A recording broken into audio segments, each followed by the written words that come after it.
soddon sano ayaa ka soo wareegatay intay hawada ka maqnayd diyaaraddii dalka uu lahaa Somali Airlines. Haddaba magaalada Melbourne waxaa ku nool Maxamed Yuusuf Cigaal oo ka mid ahaa duuliyaashii ugu horreeyay Somali Airlines. Waxa aan weydiiyey inay jirto rajo dib loogu soo celiyo astaantii qaranka. 30 sano ayayna maraysaa. waana uma jeedo bariiqat amal tunnelkii waa dheeryahay wax mugdiyan wali ku jirna waa ka socotaan waxa hadda socda ilaahay ummadda waxaan ugu baryayaa dariiqa wanaagsan inuu ku toosiyo laakiin rajada wali ma aynan rajo beelin dad waa joogaan aqoon leh waa keeni karnaa calankii waa la soo celin karaa laakiin dadka waa in nin walba meesha ku habboon yahay lagu magacaabo. dib u yagleelidda diyaaraddii Soomaaliya waxa uu aaminsan yahay in laga gaabiyey oo aan la raadin dadkii ku habboonaa in hawshaas loo dhiibo. waxa weeye hortore waxa imaan doona ilaahay laa yaclamu al-ghayba illa Allah laakiin waa la kala baxay dagaalku markuu dhacay anigu 1 Abriil 91 baan xamar ka baxay waxaan islaa waxba dhismay markii aan maqalnay in dawlad horumar leh raadinaysa oo maalin walba maalinta kale burburkii ka soo kabanaya ayaan noqonnay annagu isma magacaabi karno ninka professionka isma magacaabi karo waxa magacaabida iska leh ninka siyaasadda madax u ah annakiina isma naqaano wax meeshiina waxay noqotay damahoodii kale iyo wixii kale maanta xaalku siduu yahay waa ka warqabtaan maxaa dhacay dadkii efficientka ah oo wax garanayay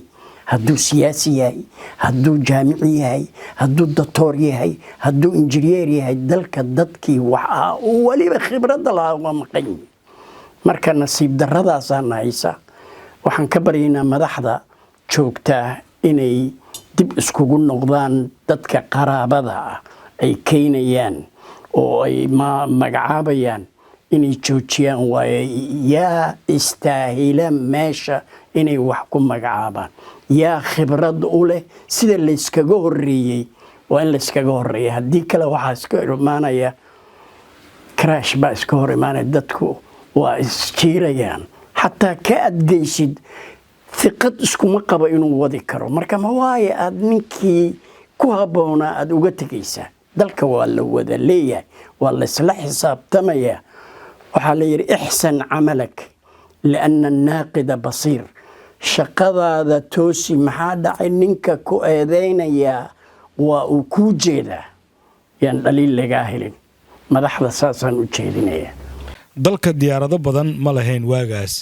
kuwa dibadaha u duulana 2 xabo ayay ahaayeen Soomaaliduna magacyo kala duwan ayay ula baxeen labadaas diyaaradood ee dibadaha u duula maxay ahaayeen magacyadii loo yaqaanay dibila loo yaqaanay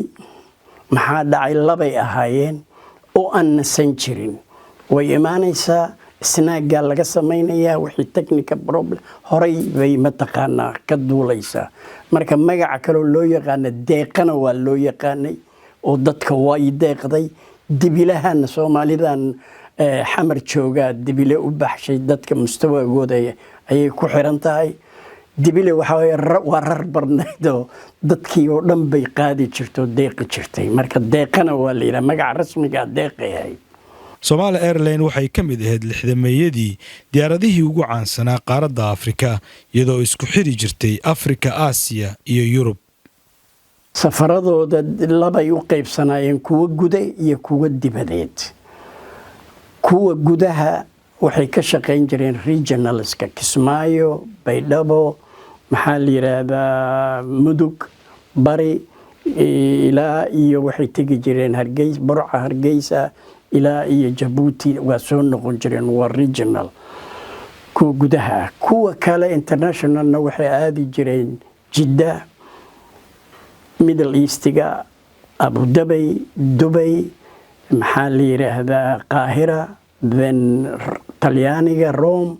then Frankfurt halkaas lagu soo sameyn jiray way soo noqon jireen marka waxay ahayd mid aan dhulkaba fadhinba khamiista iyo jimcada kaliya lahayd in lagu sameeyo Frankfurt